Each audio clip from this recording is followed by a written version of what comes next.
Bonsoir à tous, c'est Manu de You Can Change. Ce soir, j'ai l'honneur de interviewer Jean-François Carlotti, coach en réorientation professionnelle. Ceci va être le premier épisode de la série Expert Exposed, qui fait partie de 3 séries. La première série, c'était Manu Expose. J'ai eu l'honneur d'être interviewée par Lauriane, qui m'a posé des questions bien challenging. La deuxième série, c'est Client Exposed, où j'ai interviewé Lily qui nous a parlé de son expérience et de son burn-out. Si vous les avez manqués, je les mettrai en lien sous cette vidéo. Ce soir, j'ai l'honneur d'interviewer Jeff, que je vais inviter de ce pas sur le chat. Hop, sur la broadcast. Le voici, le voilà. Bonjour. Bonjour Jeff, comment ça va? Impec, et toi? Ouais, super. Salut Marlène, salut Vino. Alors du coup, écoute, ça va très bien. Malgré le temps qui se dégrade dans le sud de la France, comme quoi. Eh oui. Comme quoi, on n'est pas. Ouais, Même en Corse, ça on arrive. n'est pas épargné malheureusement. Eh oui, t'es en Corse, toi. Cool. Alors du coup, comme j'expliquais, c'est le premier épisode de ma série Expert Exposed. C'est-à-dire qu'en fait, moi, je souhaite aussi mettre en lumière des gens qui sont aussi experts dans leur domaine de compétences. Et de pouvoir un petit peu aussi mettre en contact les gens, parce qu'on n'a pas forcément accès aux bonnes compétences. Donc, on est coach tous les deux, on a chacun des compétences différentes. Yeah. Et du coup, c'est important de pouvoir mettre en contact les bonnes personnes avec les bons coachs, avec les bonnes compétences. Personnellement, je ne pense pas qu'un coach puisse coacher tout le monde. Donc, on a chacun, on va dire, nos domaines. Et en plus, on a non seulement notre expertise, mais aussi peut-être des envies particulières de coacher certaines personnes ou pas. Tout à fait. Alors du coup, Jeff, j'aimerais que tu nous parles de la Corse. Alors dis-nous, qu'est-ce que tu fais en Corse? Est-ce qu'on peut te rejoindre? Et dis-nous un petit peu d'où tu viens, ce que tu fais, etc. Alors oui, tout à fait. C'est ouvert jusqu'à ce soir. Vous pouvez nous rejoindre. L'hébergement est gratuit pour une semaine. On va poster l'adresse. Nickel. C'est ça. Bon, déjà, bonjour à tous, hein, premièrement. Ensuite, juste je rebondis sur ce que tu disais, Manu. C'est vrai que c'est un petit peu comme la rue de la Verrerie à Aix. Il y a tous les restos qui sont présents là-bas. Il y a 15 000 spécialités. Chacun a ses spécialités, le thaï, le bar à bière, etc. Tout le monde, dès qu'il veut boire un verre ou aller au resto, ils vont dans la rue de la Verrerie et chacun y trouve son compte. Donc oui, je valide complètement ton concept de trouver l'expertise de chacun et de rediriger les personnes qui ont un problème spécifique vers les coachs ou les thérapeutes qui sont les plus à même de traiter ce problème-là et qui aiment bien cette spécificité-là. Donc c'est parfait. Exactement. Donc présentation, tu veux que je te parle un peu de mon parcours? Comment ça se passe? Qu'est-ce que tu préfères? Ouais, ton parcours, voilà, bon, ce que tu fais aujourd'hui, tu vas y venir, hein, mais un petit peu, qu'est-ce qui t'a amené aussi, voilà, ton parcours passé, qu'est-ce qui t'a fait faire la transition? Ok, donc moi j'étais bon élève en classe, hein, c'est les lunettes, ça donne un indice. Ça se voit. Très intello, Jeff. Du coup, j'ai suivi des rails, hein, en bon élève que j'étais, donc j'ai fait une prépa, une école d'ingé, j'ai fait Centrale Lyon.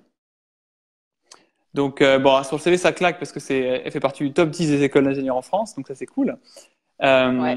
Mais bon, en école d'ingé, je m'épanouissais pas du tout et j'ai eu la chance de tomber un petit peu déjà en école d'ingé dans tout ce qui était psychologie. Donc j'ai fait un master 2 en psychosocial et du travail en parallèle de mes études d'ingénieur parce que ça me plaisait. Ouais. Et bah après, j'ai envie de dire, heureusement ou malheureusement, j'ai commencé à bosser comme ingé. Donc j'ai été rattrapé par les parents, les copains qui disaient il faut que tu rentres dans le droit chemin, etc. Donc j'ai commencé, j'ai fait une entreprise, ça me plaisait pas, donc j'ai changé, ça me plaisait pas, donc j'ai changé. Mais au début, j'étais pas doué pour me vendre en entretien. C'est-à-dire que dès qu'on me bousculait un peu, je perdais tous mes moyens. Et on m'a conseillé des bouquins, j'ai mis ça en application. C'était des techniques de vente appliquées à l'achat d'emploi. Et du coup, après, ça devenait beaucoup plus simple de décrocher du job. Par contre, alors j'ai fait 4 boîtes comme ça, mais à chaque fois, je n'étais pas épanoui.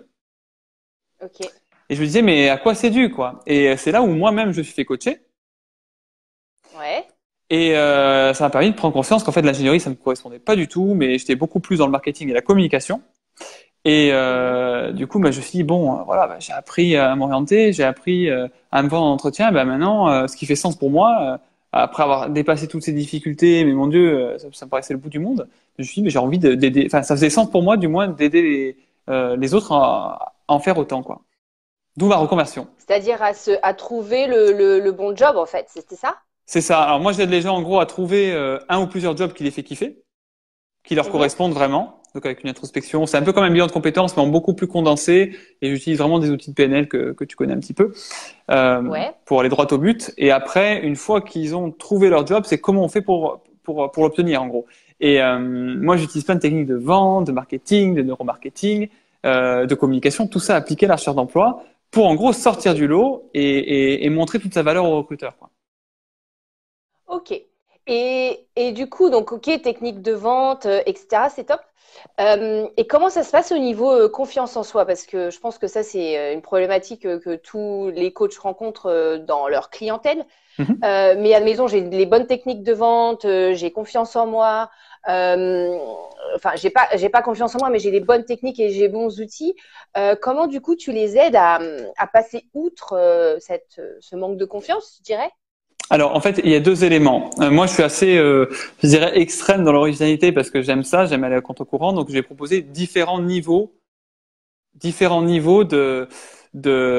ça peut être le plus simple, ça va être candidater par fax, par exemple, en plus des candidatures classiques.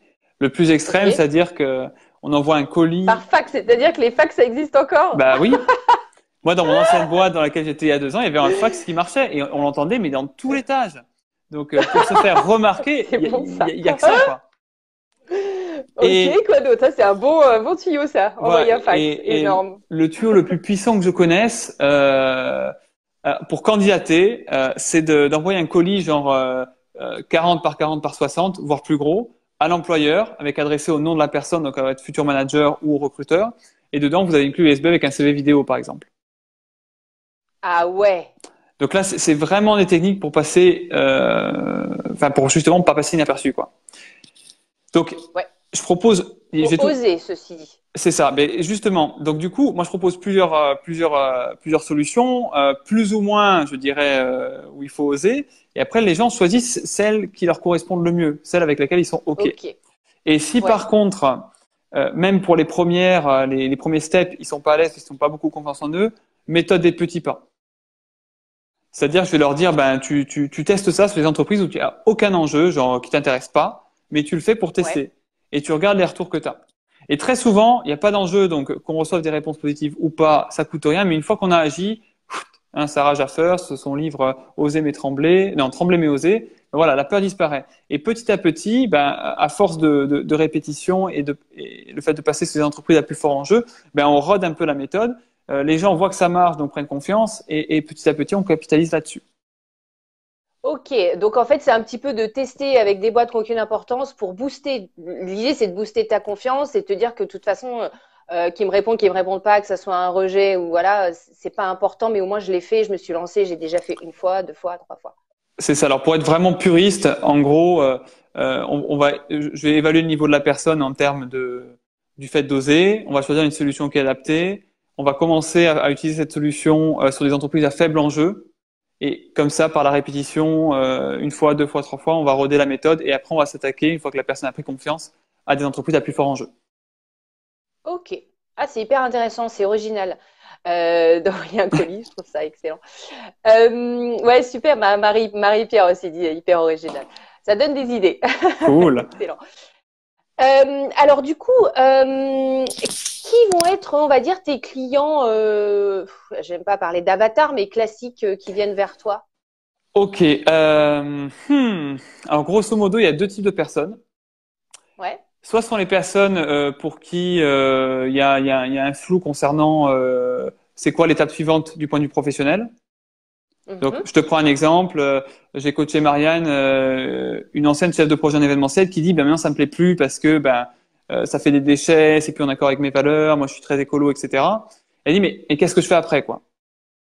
Donc là, l'idée, c'est d'aller creuser pour lui trouver différents types de métiers qui lui correspondent et après voir comment les atteindre. Donc là, en l'occurrence, à la suite de l'accompagnement qu'on a fait ensemble, ben, elle va partir vers un métier de kinésiologue. Donc D'accord. je Ah sais oui, pas si rien tu à connais Manu. Si? Kinésiologue, Ouais, oui, je tu connais, connais? mais du coup, rien à voir avec project management en événementiel. Rien à voir, mais par contre, on s'est aperçu qu'elle aimait le contact humain, on s'est aperçu qu'elle aimait tout ce qui était psychologie, et on s'est aperçu qu'elle aimait tout ce qui était manuel. Donc en fait, ce métier-là, ça Ouais. réunit les trois. Mais alors du coup, là, on parle de non seulement réorientation, mais reformation. On part dans un cycle qui est un petit peu plus, on va dire, profond Alors oui, et quelque long. part, ouais. Alors pas forcément, ça va dépendre, parce que l'approche que j'ai, moi, c'est de raisonner par les verbes d'action. Donc grosso modo, pour une personne, tu peux avoir plusieurs métiers qui correspondent. Et l'idée après, c'est de choisir celui qui fait le plus. Moi, j'utilise aussi une approche par les valeurs. Donc en gros, celui qui, au Ouais, niveau des valeurs, correspond vraiment à la personne. Et du coup, d'accord. qu'il y ait des formations à faire ou pas, on s'en fout. Si c'est vraiment quelque chose qui lui correspond, ben Marianne, typiquement, dès qu'elle a fait les entretiens ou elle a interviewé des kinésiologues, elle s'est dit, ah, c'est bon, c'est ça que je veux faire, je m'y vois, je m'y C'est ça que je veux projette, j'ai mon faire. cabinet. Excellent. Voilà, il y a une formation sur 3 ans, mais on s'en fout, on va la faire quand même. Elle a repéré les différents endroits en France, elle a regardé combien ça coûtait, elle a regardé comment elle pouvait financer ça. Enfin, on a tout travaillé ensemble, mais grosso modo, elle était Ouais, super motivée, quoi. ouais. Et du coup, c'est de trouver le job qui est, comme tu disais, tu parles de valeurs, mais c'est pareil. Je pense que dans le coaching, les valeurs, c'est le plus important, c'est-à-dire de tout ce que tu vas entreprendre dans un processus de coaching, c'est d'être aligné d'abord à tes valeurs. Sinon, tu es sûr que tu seras pas motivé, que tu seras, voilà, tu seras pas. Et malheureusement, moi, et d'ailleurs, tu peux me dire si c'est ton cas aussi, Mhm. mais la plupart de mes clients et mes clientes n'ont pas vraiment pris conscience de leurs valeurs. Alors, pour être honnête avec toi, Manu, ça fait quoi, depuis 2015 que que je suis dans le développement personnel, j'entendais tout le monde dire oui, les valeurs super important, super important. Moi, je comprenais pas pourquoi, jusqu'à ce que je me fasse coacher en disant à une coach, voilà, fais mon analyse de valeur, histoire que je comprenne un petit peu en quoi ça consiste concrètement. Et je me suis rendu compte que, par exemple, ma première valeur, c'était l'humour. Ouais, Donc, en gros, moi, j'adore ok. avoir des clients avec qui on rigole, avec qui on met du fun. On sait être pro et on sait bosser comme il faut et dur, mais en même temps, on se rend pas trop au sérieux. Et c'est ça que j'aime. Ouais, Et le fait d'avoir ça en tête et d'être conscient de ça, ben maintenant, je sais que si je suis pas heureux, dessus, je me dis, ah, attends, pourquoi? Et je dis, ah oui, d'accord, oui, parce que c'est devenu trop sérieux. Donc là, j'essaie de rajouter de l'humour. Donc j'ai quelque part un outil de diagnostic et des pistes d'amélioration. Donc enfin moi j'aime ouais. beaucoup cet exemple parce que ça permet de solutionner, voilà, de s'auto-diagnostiquer et de s'auto-réguler quoi. Je sais pas comment dire ça mais. Et effectivement, ça a un gros impact parce que si tu es dans un environnement, alors je veux pas faire en mode, mais bon, la banque, environnement financier, bon, moi je travaille en logistique, c'est pas super fun, hein, l'informatique non plus. Et du coup, si tu as une grosse valeur humour, bon, moi je parle pas de valeur au niveau de l'humour personnellement, mais par contre Mhm. j'ai besoin de rire, j'ai besoin de, voilà, de prendre les choses à la légère et de travailler, mais c'est clair que c'est quand même une chose qui est importante. Si tu passes 8 heures ou 10 heures par jour entouré de gens qui ne rient pas, qui sont hyper sérieux et en plus souvent qui ne te parlent pas parce que souvent tout le monde est dans son truc et du coup il n'y a pas forcément une grosse interaction.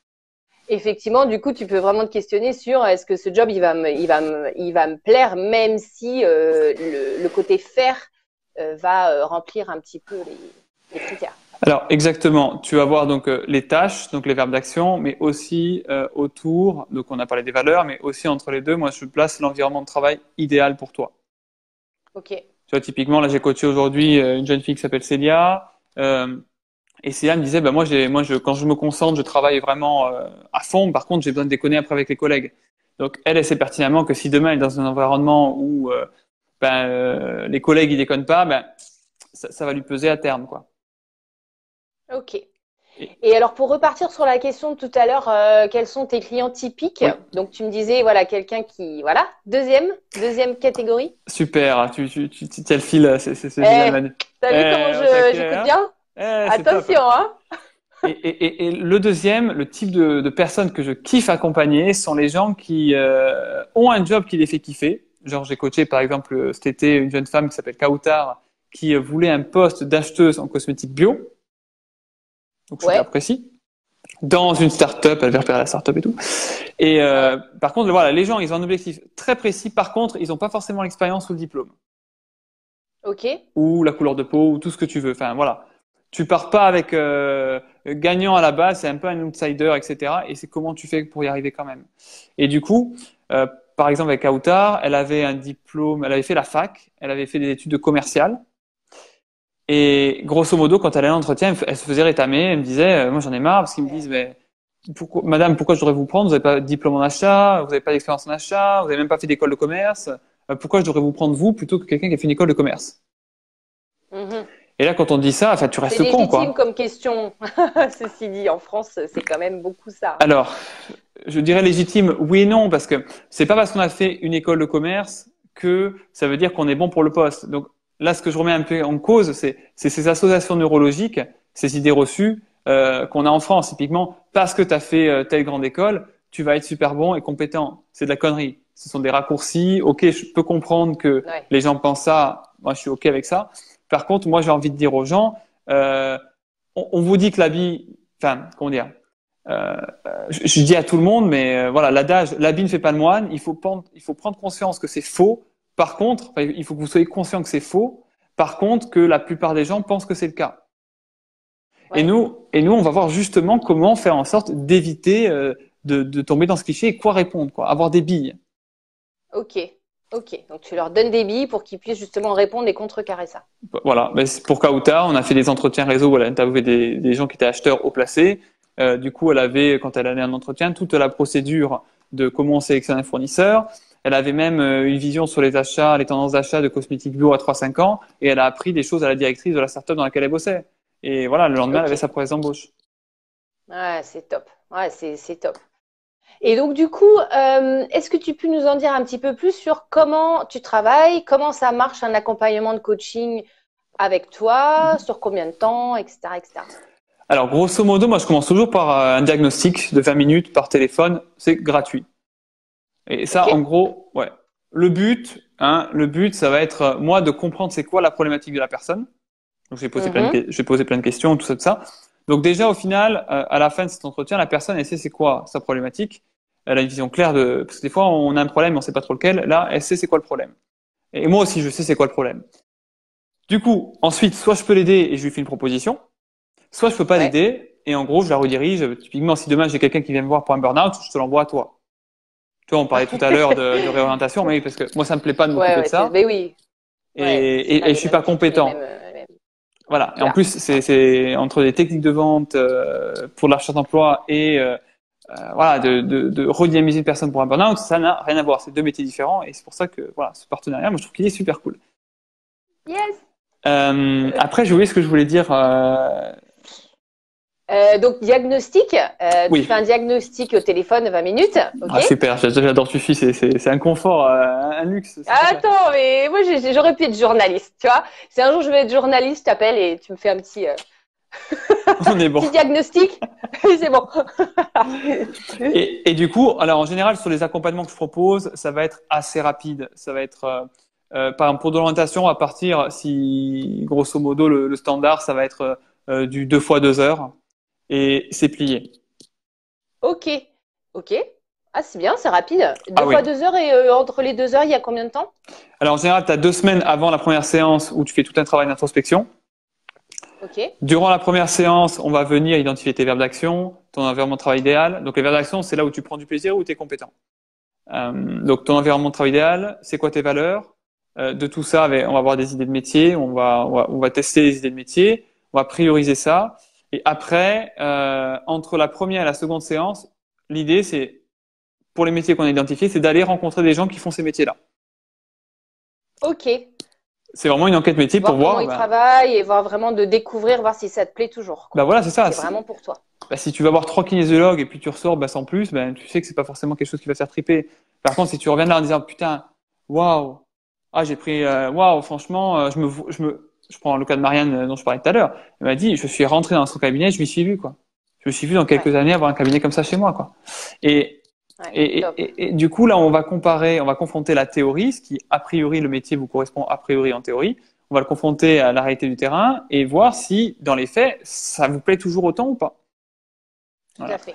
Et du coup, Ok, la deuxième séance, c'est on débriefe tout ça et on voit après c'est quoi le plan d'action en utilisant toute la ok. matière qui a été récupérée en entretien. Donc voilà, formation, pas formation, etc., etc., etc.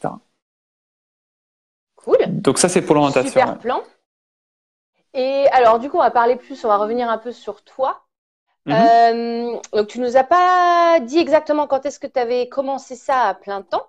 Alors, attends, petit Ouais. commentaire. Marie qui dit je pourrais être journaliste. Merci Marie.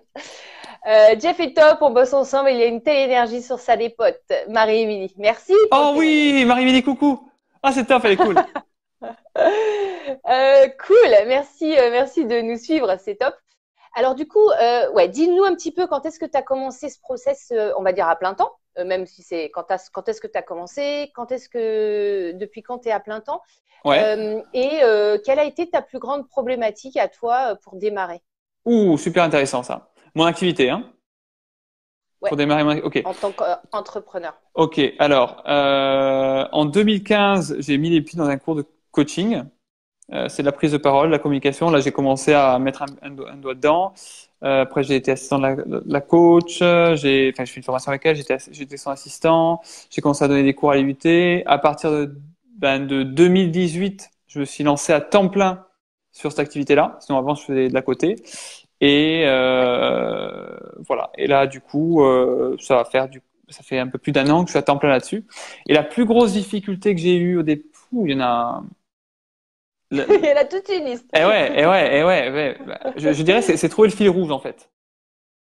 La première c'est trouver, C'est-à-dire. c'est-à-dire que je me suis dit bah c'est bon je crée ma boîte. Et après je me suis dit bon qu'est-ce qu'il faut faire pour créer une boîte quoi. Ouais. Et là tu te dis mais par quoi je commence quand tu vas voir à droite à gauche ce qui se fait dans les CCE, la CCI, enfin tous Ouais. les trucs Il y a comme ça. tellement de choses, quoi. Ils te donnent un Ouais. milliard d'informations et c'est pas ordonnancé. Donc tu dis putain attends, j'ai l'impression qu'il faut tout que je fasse en même temps. Et en fait Ouais. c'est assez compliqué. Donc moi je dirais voilà c'est par où tu commences. Et du coup moi ce qui m'a bien aidé c'est de faire des formations. Faire des formations. J'avais fait une en web marketing où il y avait tout un business model pour faire des formations en ligne. Du coup, c'était très structurant. Et là, j'en fais une autre en vente éthique où là, pareil, c'est très structurant. Tu as des étapes, etc. Et c'est un confort parce que quelque part, c'est déjà difficile de faire les choses. Mais le fait de savoir qu'il y a tout un séquencement et que tout est pré-mâché, c'est vachement plus simple. Donc voilà, je dirais la grosse Ouais. difficulté, c'est ça. Principalement, c'est ça. D'arriver à mettre de Et l'ordre. alors, ouais, mettre de l'ordre et prioriser et puis avoir Hum, l'info. aussi. Ça serait quoi tes trois grandes leçons apprises depuis que tu t'es mis à ton compte à plein temps? Ouh. Alors la première, c'est qui s'en sort sans sort. Question bonus. Ouais. Alors attends, la première, c'est euh, qui sort s'en sort et qui s'isole s'étiole. C'est une citation de Yannick Alain, qui est un entrepreneur. Oh, j'adore cette expression. Ouais. C'est tellement vrai. Et ouais. Et moi, la première année, tout 2018, grosso modo, j'ai passé donc je bossais de chez moi ou dans des cafés et sans plus. Et là, en février, grosso modo, j'ai commencé à faire des soirées réseau, à parler de moi, etc. Et au final, j'ai fait mon chiffre d'affaires l'année dernière en un mois. Donc, Ah, ouais, incroyable. voilà. Donc grosso modo, sortez. Moi, typiquement là, j'ai comment je peux dire ça? Hier, je suis allé sur Corté, donc c'est au centre de la Corse. Il y avait une journée de coaching pour des jeunes pour la journée d'Audace Corse, mais version enfant. Mhm. Et vu que maintenant je suis rentré dans l'équipe organisatrice, la journée de l'audace a été importée par Johan Pina en Corse, et bah, du coup moi je suis monté et au final je suis ressorti, j'ai décroché un accompagnement, Ouais, grosso modo. c'est Enfin, sûr. voilà. J'ai eu l'accord de C'est principe. vraiment Après chouette. voilà, j'ai pas le devis n'est pas encore signé, il a été envoyé, mais grosso modo j'ai décroché un accompagnement alors que j'étais pas venu chercher ça. Donc quelque part, Ouais, rencontrer des gens, aller faire des soirées réseau, machin, même si vous n'allez pas chercher des clients là-dedans. les clients. Voilà, parlez de vous, rencontrez des gens, expliquez ce que vous faites, et indirectement, si quelqu'un est concerné, voilà, moi, hier j'ai pris la parole pour présenter parce qu'on m'a dit qu'est-ce que tu fais, donc j'ai pris la parole, je me suis présenté. À la fin, il y a quelqu'un qui est venu me chercher en me disant moi ça m'intéresse, etc. J'ai pas eu à chercher, et Bien sûr. c'est un confort incroyable. Donc ça c'est le premier point. Donc je disais le fait Deuxième de clé, c'est voilà, ça. les croyances. Moi, je me rends compte, en fait, que le fait de sortir, de faire des soirées, de parler de ce qu'on fait, de dire quel problème on résout, etc., et de demander aux gens s'ils connaissent des personnes qui on peut aider, eh ben, on se rend compte qu'il y en a, qu'il y en Ouais, a. Et du coup, une fois qu'on s'est rendu compte de ça, une fois, deux fois, trois fois, après, on développe de nouvelles croyances qui sont beaucoup plus utiles. de se dire moi aussi aujourd'hui je suis persuadé que il y a de quoi faire, il y a de quoi faire. Et voilà, donc c'est vraiment voilà. Deuxième leçon, c'est Blocage interne, ouais, c'est ça. ouais. Il faut hyper travailler, mais ça c'est valable pour dans tous les domaines de vie, de travailler sur nos croyances, sur nos blocages internes. Alors moi je vais parler d'énergie, mais de croyances aussi blocage énergétique parce que ces croyances ne nous appartiennent pas forcément. Du coup parfois elles ne sont pas connues et on est bloqué dans des trucs et on ne sait pas pourquoi. Donc ça c'est hyper important. Troisième leçon apprise de lancer son entreprise. Alors, troisième leçon. Donc Troisième attends, leçon. la première c'était de sortir, la seconde c'était les croyances. Ouais. La troisième, je vais dire que c'est d'incarner son propos. Parce qu'au début, quand j'ai commencé la première année, donc tout 2018, je lisais plein de bouquins. Je n'osais même pas dire des. À chaque fois que je parlais de quelque chose, je citais mes sources. Tu vois. Je sais pas si tu as vu la vidéo de la conférence que j'ai faite à la journée de l'audace en Corse à Porticcio là Oui. en septembre. Bon, dans Ouais. cette vidéo, je cite mes sources, mais à chaque fois les bouquins, les vidéos, les référents, les coachs, etc. Et pendant un an, pour me rassurer, parce que j'avais l'impression qu'il fallait avoir un haut niveau d'exigence technique pour réussir, en fait, avec le recul et les formations que j'ai suivies qui ont modifié un peu mon état d'esprit, je me rends compte que les gens, avant tout, ils viennent vous voir pour qui vous êtes vraiment, quoi. Ouais. Et ouais, c'est ça. Enfin, même moi, tu vois, je m'entends bien avec toi, Manu. Il y a d'autres coachs avec qui je m'entends pas du tout parce que le courant passe pas. Et, Ouais, ben ouais. et C'est normal aussi, on est tous dans cette dynamique. J'imagine que pour les clients, c'est pareil, tu as envie de travailler avec des gens qui, pas forcément, je dirais pas t'inspirent, mais avec qui tu as une bonne connexion. Et c'est là qui est top quand on travaille pour soi, c'est qu'on peut choisir. en Et ça, c'est théorie, quand même un luxe. oui. Alors moi, je commence à le faire, ça, si tu veux. Ok.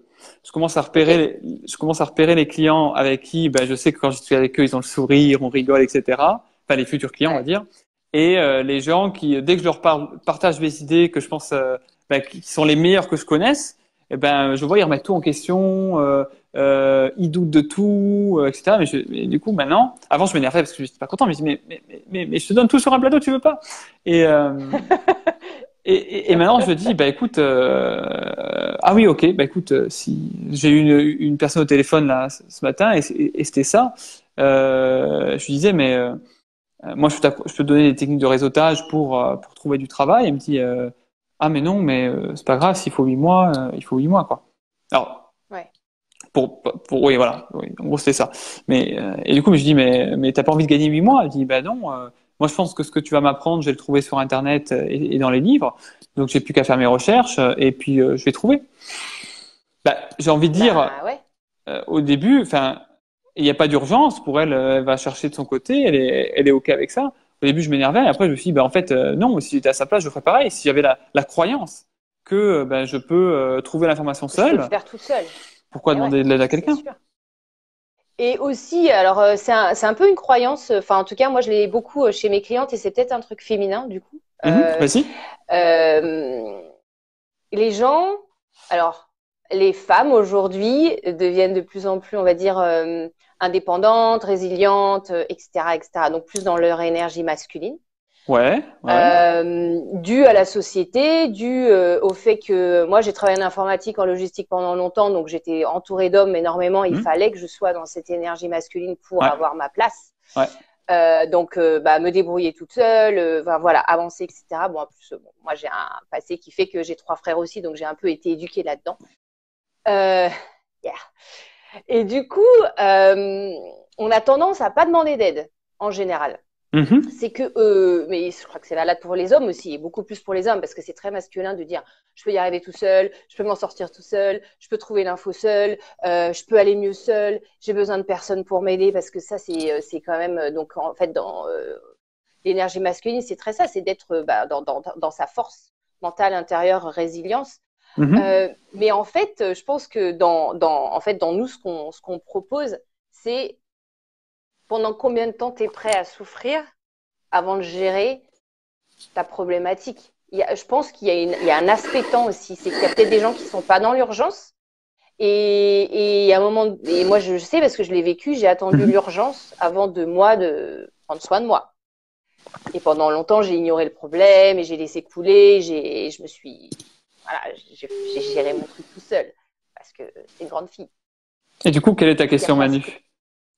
La question, c'est est-ce que les gens ils viennent te voir quand c'est urgent, plus que ben voilà, ils ont fait tout leur process avant, Non, ils ont fait tout ça. Non, ok, non, non, non. c'était ma question. Alors attends, je vais ouvrir, tac, tac. Alors moi j'aime bien raisonner avec des faits, hein, c'est mon côté ingénieur Vas-y, qui parle. envoie-nous tes faits. Je vais regarder là j'ai 10 accompagnements en cours, je vais regarder un peu la 10 ou 11. Oh mon Dieu, comment je vais faire? Ah, je te jure, C'est une bonne problématique. c'est une très très bonne problématique. Là, je vais quand même me calmer un petit peu, hein, parce que voilà, je suis content, je prends des gens, mais du coup, mes journées sont chargées. Alors attends, hop, en cours. Donc, euh, alors il y en a une, elle a créé sa boîte et du Ok, coup, elle a commencé à bricoler, mais elle veut juste avoir la confirmation qu'elle est dans la bonne voie. ok, Donc quelque part, enfin, la situation dans laquelle elle vit, elle est assez inconfortable parce elle est tiraillée entre son job de salarié et son job d'entrepreneur, mais ça peut durer longtemps. ouais, Pareil, il y en a une autre qui est dans un job aujourd'hui qui lui plaît pas forcément, elle aimerait plutôt changer d'entreprise, elle n'est pas à l'aise, mais le job lui plaît. Donc on va ok, dire que là, juste de par ces deux-là, c'est une situation qui est pas insoutenable, qui est dérangeante, mais supportable. C'est comme j'en ai ok. une troisième, pareil, elle est au chômage, mais bon, son mari gagne bien sa vie, donc elle est pas pressée.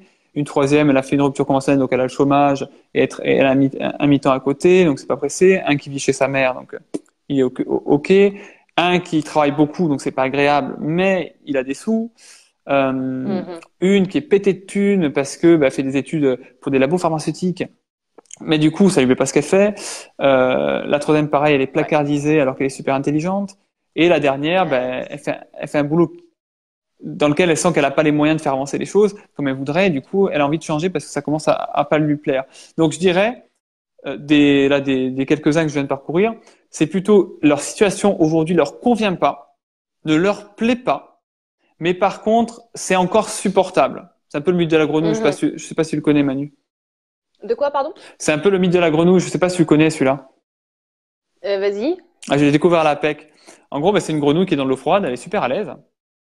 Et puis, l'eau commence à chauffer, la température commence à Ouais, monter, donc ça devient tiède. Bon, elle se dit, ça va, c'est encore supportable. Après, ça devient limite chaud, tu vois, quand un peu comme t'es dans un sauna, tu commences à être un peu la tête qui tourne. Et après, fini brûlé, quoi. ouais. Et une autre grenouille, pareil, en fait, elle est dans une marmite. Et si tu prends une autre grenouille, par contre, tu la balances directement dans l'eau bouillante, paf, elle saute et elle se casse. En gros, c'est pour dire que quand les choses arrivent de manière progressive, on s'en rend pas forcément compte Ouais, parce qu'on prend des habitudes. Donc parce que le cerveau note vraiment les contrastes. C'est comme quand on rentre dans une pièce, qu'on sent une odeur forte, de suite après, on la sent plus quoi. Le cerveau perçoit mhm. beaucoup les contrastes et les habitudes, ça peut nous faire aller sur des chemins qui nous correspondent pas sans qu'on s'en rende compte.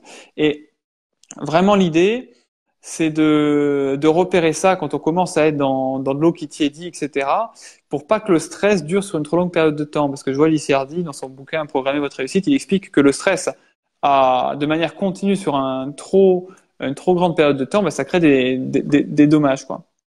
Bien sûr. Et Dommages physiologiques, physiques. est-ce que tu connais Henri Laborie, Manu? Oui, j'ai entendu parler. Alors, d'ailleurs, on vient de me recommander il y a pas longtemps C'est vrai? un de ces. Ouais, je sais plus qui. Cool. Parce que dedans, il y a une expérience avec des rats et en gros, il démontre que si tu fuis ou si tu luttes, du coup, tu restes en bonne santé, mais par contre, si tu subis, là, tu le vis mal. Donc, grosso Ouais. modo, ces gens-là qui sont dans un emploi qui leur plaisent pas, il faut soit qu'ils se démènent pour faire avancer les choses, soit qu'ils pensent à fuir parce que sinon, Ouais. à long terme, c'est leur santé qui va en prendre un coup, quoi. C'est sûr, mais c'est vrai qu'on peut durer longtemps comme ça, hein. Sur la durée, on a une capacité de résilience qui est quand même assez forte. Mm. Cool. Alors, pour ceux qui nous rejoignent, on a fait ce live en 2 temps, puisque à un moment donné, ça a une petite coupure, mais c'est pas grave. Donc, du coup, Jeff, comment on peut te contacter? C'est quoi le meilleur moyen pour rentrer en contact avec toi, prendre des infos, booker un petit diagnostic? Alors, déjà, si vous voulez en savoir plus, vous allez sur le site internet Ma Carrière en Main, Comme prendre sa Ok. carrière en main. Ouais, tu vois, prendre sa carrière en main. Carrière en main. Ouais, prendre, voilà.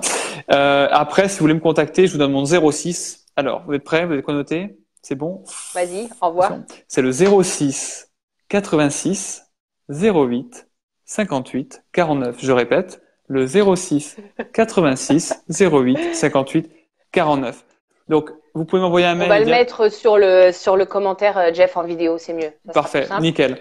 Donc, vous On m'envoyez un poste petit, ça. voilà, vous m'appelez ou vous m'envoyez un petit texto, moi je vous recontacte ou appelez-moi directement et puis si vous êtes dispo, si vous avez 20 minutes de dispo et moi aussi, on fait le diagnostic et puis comme ça, au moins vous êtes fixé. Cool. Merci Jeff pour ton temps. Merci d'avoir pris ce temps et de nous avoir expliqué un petit peu ce que tu faisais. Donc Jeff est donc coach en réorientation professionnelle. Et merci à toi Jeff. C'était top. Merci Manu. C'était un plaisir de partager avec toi. On se revoit très bientôt. Et on va mettre ton site et ton 06 en commentaire. Je te laisse faire ça parce que tu seras la meilleure personne pour le faire. Allez, c'est bon. Du coup, et fais-le sur les 2 vidéos. Ah d'accord, ok, je le fais de suite. Bon, c'est parfait. Ok. Impeccable. Bonne soirée Merci à tous et voilà. Bonne soirée à tous. Ciao, ciao.